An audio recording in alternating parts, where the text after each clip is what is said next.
Assalamualaikum warahmatullahi wabarakatuh.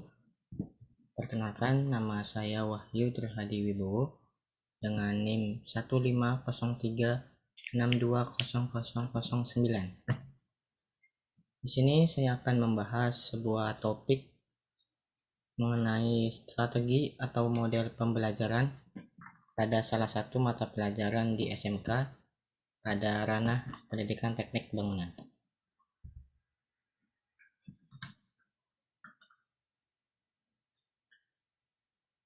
Pendidikan kejuruan merupakan pendidikan yang mempersiapkan peserta didik untuk dapat bekerja dalam bidang tertentu.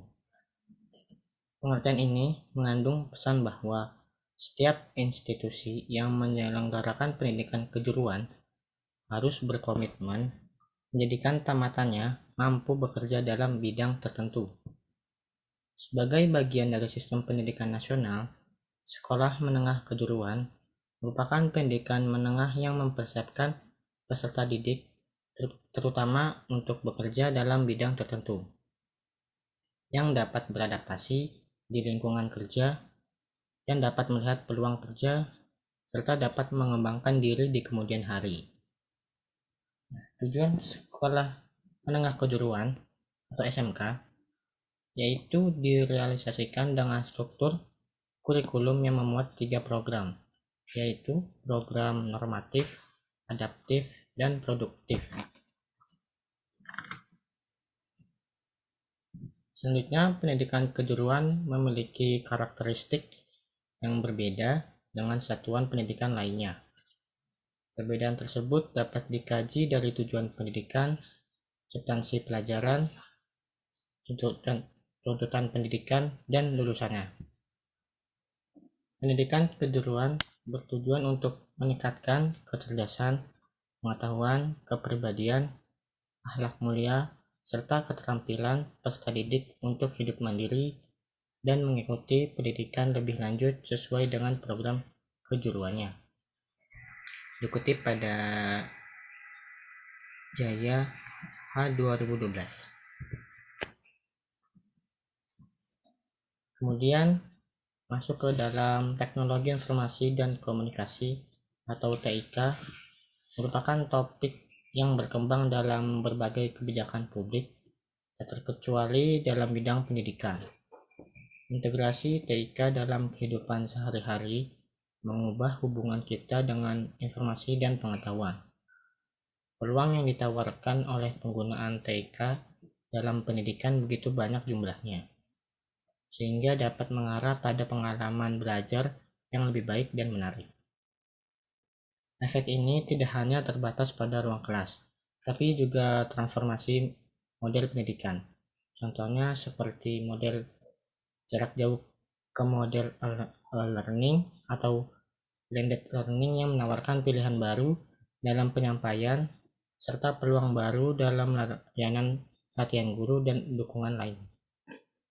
Kemudian kapasitas TIK atau teknologi informasi komunikasi ini untuk membangun jaringan tanpa batas merupakan kemungkinan pembelajaran inovatif yang setara di seluruh wilayah dan negara.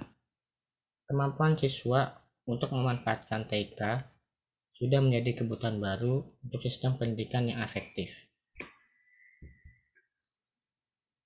Selanjutnya, pembelajaran di SMK dilaksanakan dalam kerangka pembentukan standar kompetensi lulusan atau yang disebut SKL. Pembelajaran di SMK menggunakan paradigma outcome atau hasil, yaitu kompetensi apa yang harus dikuasai peserta didik. Nah, di sini saya mengambil contoh jurusan yaitu Desain Permodelan dan Informasi Bangunan atau DPIB, yang mana ini merupakan salah satu kompetensi keahlian dari program keahlian yaitu teknik konstruksi dan properti dan bidang keahlian teknologi dan rekayasa. Kemudian jurusan ini ada beberapa bidang yang dipelajari. Yang pertama ada gambar menggunakan software dan perancangan interior bangunan. Kedua ada gambar teknik, ketiga mekanika teknik, keempat dasar-dasar konstruksi dan pengukuran tanah, yang kelima konstruksi jalan dan jembatan, yang keenam konstruksi bangunan gedung dan utilitas bangunan. Kompetensi keahlian atau mata pelajaran produktif yang dalam jurusan DPIB ini yaitu diantaranya ada aplikasi perangkat lunak dan perancangan interior gedung, konstruksi jalan dan jembatan, estimasi biaya konstruksi dan utilitas gedung, serta produk kreatif dan kewirausahaan. Kemudian mata pelajaran yang saya pilih yaitu aplikasi perangkat lunak dan perancangan interior. Salah satu kompetensi dasar yang ada di mata pelajaran tersebut yaitu membuat gambar konstruksi dengan perangkat lunak.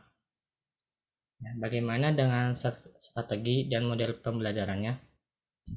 Nah, ini merupakan salah satu contoh gambar yang digunakan oleh software AutoCAD dan Google SketchUp, dan juga masih ada contoh lainnya seperti Revit, Lumion, dan sebagainya.